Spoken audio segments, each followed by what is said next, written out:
The first snow of December drifted across the main street of Red Willow like a slow blessing, settling on hitching posts and wagon ruts, and on the shoulders of men who had learned not to expect mercy from weather or fate. Jonah Cole stood outside the general store with his hat pulled low, watching the stagecoach roll in through the pale morning light, unaware that this ride would split his careful, quiet life wide open, because some returns came wrapped in memories sharper than any winter wind. Red Willow was the kind of town that survived by holding on and letting go at the same time. Widows raised children, ranchers buried dreams in the dirt, and Christmas came soft and thin.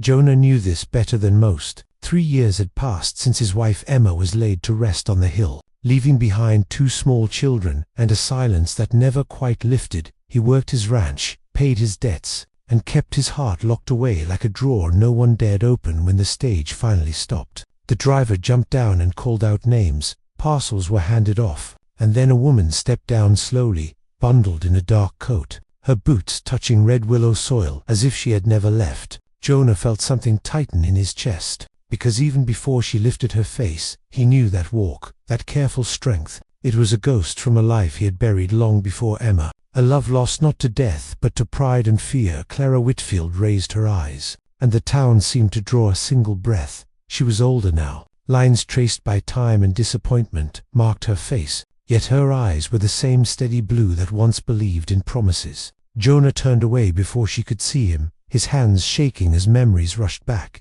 Dances in the barn, plans whispered under summer stars, and the day she left when he chose duty over love. By afternoon the news spread fast. Clara Whitfield was the new schoolteacher, come back east educated and determined, hired by the town council to teach the children through winter, including the widow Cole's kids. Jonah heard it from Mrs. Parker at the feed store, her words landing heavy. He nodded and said nothing, though inside him old regrets stirred. Clara was back, and she was stepping straight into the fragile world he had built for his children. Clara spent her first evening unpacking in the small teachers' quarters by the schoolhouse. She had brought more than books and papers. Wrapped carefully in her trunk were small Christmas gifts, simple things meant for children who had little. She remembered Red Willow's hardships, remembered Jonah's kindness when they were young, and the letter she received months ago telling her Emma had passed. Grief and guilt had guided her back, offering not just lessons but comfort.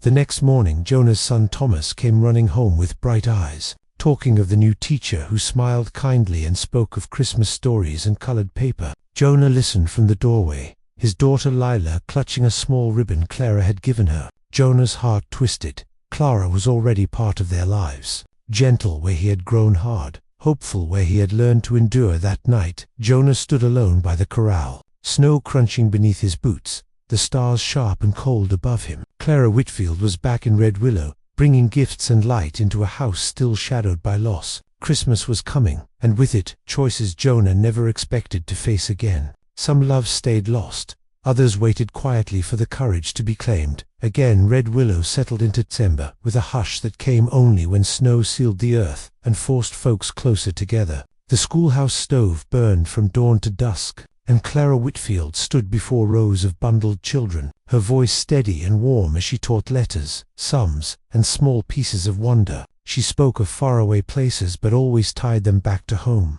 telling the children that even the quietest town mattered. Jonah Cole felt her presence everywhere now, in the careful handwriting his son practiced at the kitchen table, in the way Lila hummed new songs while helping with chores. Clara had returned, not as the girl he once loved, but as a woman shaping the future of his children. Their first true meeting came sooner than Jonah wished, a council meeting called to discuss repairs to the school roof before heavier snows. Jonah attended out of duty, standing stiff at the back while Clara spoke calmly to the men who doubted a woman's voice. She argued for safety, for the children, and for the town's responsibility. Jonah watched her then, admired the strength she carried so naturally now. When their eyes met across the room, the years between them vanished in a single breath. She smiled politely, not warmly, not coldly, but with a careful distance that told him she remembered everything. After the meeting, Clara approached him outside, her boots crunching in the snow. "Jonah Cole," she said softly,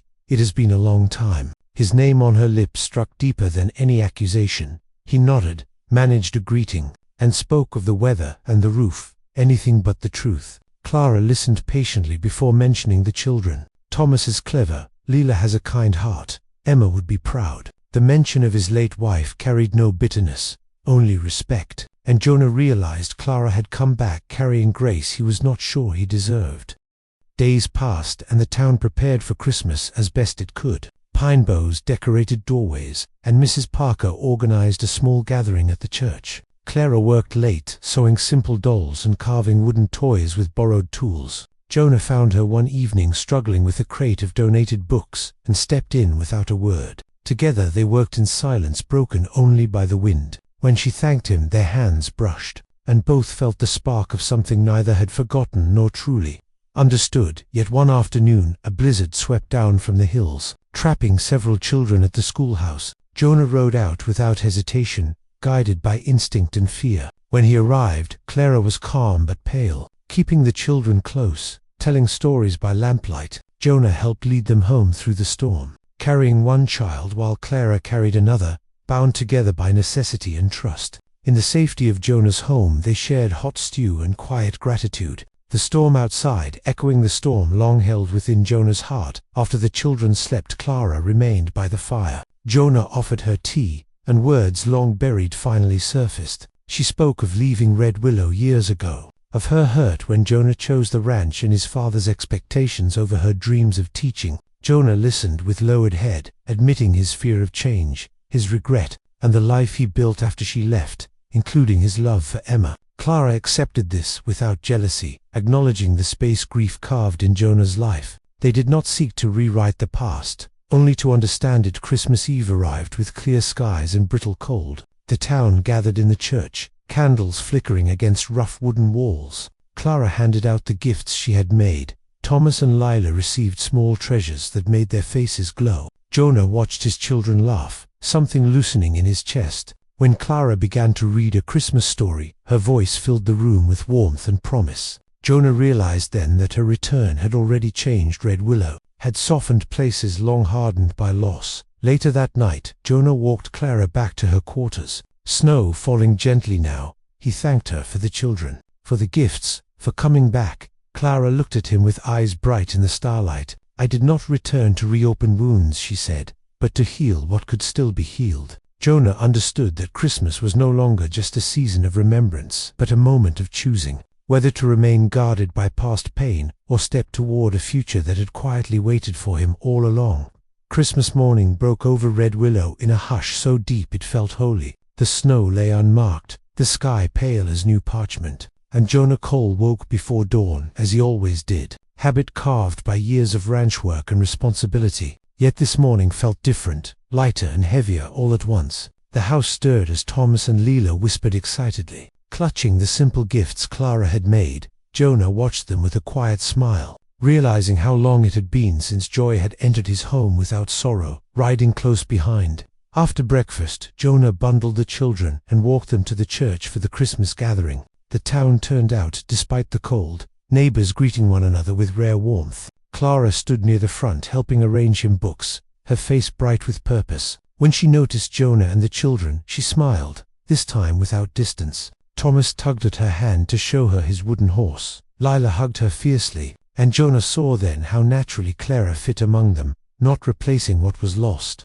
but adding something new and needed. The service passed gently, hymns echoing off wooden walls, prayers offered for those gone and those still standing. When it ended, folks lingered, sharing food and quiet laughter. Jonah found himself beside Clara again, their shoulders nearly touching. The closeness stirred both comfort and fear in him. Clara spoke of plans to hold lessons through winter, and perhaps start a small library for the town. Jonah listened, impressed by her vision, realizing that love was not just memory but action. Steady and present outside the church, the children ran ahead, leaving Jonah and Clara alone in the falling snow. She thanked him for helping during the storm days earlier, and he thanked her again for all she had done. The words felt insufficient, so Jonah did something he had not done in years. He spoke honestly. He told her how regret had lived with him, how he often wondered what life might have been had he chosen differently. Clara listened without interruption, then told him she too had carried that wandering, but had learned that some paths circled back when the time was right. That afternoon, Jonah invited Clara to supper,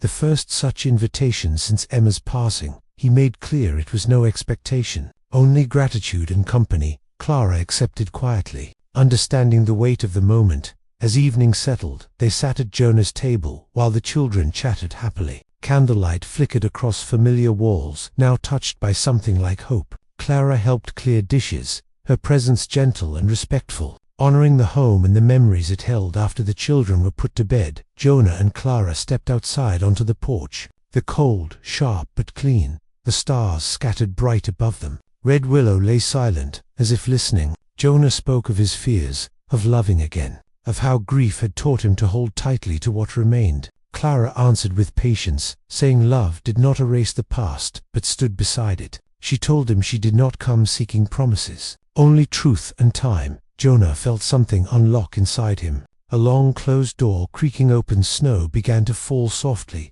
drifting between them like a blessing. Jonah reached out, hesitant, giving Clara time to pull away. She did not. Their hands joined, not with the urgency of youth, but with the certainty of two people who had endured and chosen again. No grand declarations were made, only an understanding settled between them, that they would walk forward carefully, together, honoring what was lost, and what was still possibly. As Christmas night deepened, Jonah stood alone for a moment, after Clara returned to her quarters. The warmth of her hand, still lingering. Red Willow had changed, or perhaps it was he who had changed within it. His lost love had returned, not to reopen wounds, but to help heal them, bringing gifts for his children and hope for his heart. The future no longer felt like a stretch of empty winter, but a trail leading onward, marked by courage, forgiveness, and the quiet promise of love renewed.